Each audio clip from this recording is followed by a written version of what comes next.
இறைவாக்கு வாழ்வின் விளக்கு. ஏனெனில் மறைநூல் கூறுவது என்ன? ஆபிரகாம் கடவுள் மீது நம்பிக்கை கொண்டார், அதை கடவுள் அவருக்கு நீதியாக கருதினார். வேலை செய்தவர் பெறும் கூலி நன்கொடையாக கருதப்படுவதில்லை, அது அவர்கள் உரிமை. ரோமையர் 4 அத்தியாயம் 3-4 திருவார்த்தைகள். சுருக்க விளக்கம். ஆண்டவர் மீது நம்பிக்கை கொண்டு அவரையே முழுமையாய் பின்பற்றி முழுநேரமாய் திருப்பணியாற்றும் ஒவ்வொருவருக்கும் கிடைக்கப்பெறும் இறை ஆசிகளை, வாழ்வாதாரத்துக்காய் கொடுக்கப்படுகின்ற மாத வருமானத்தை விமர்சனம் செய்யாமல் அது ஆண்டவரால் கொடுக்கப்படும் உரிமை என்று இவ்வசனத்தின் அடிப்படையில் புரிந்து கொள்ள அழைக்கப்படுகின்றோம்.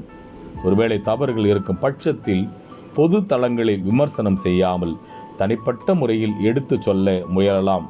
புரிந்து கொள்ள முயல்வோம். ஆமேன்.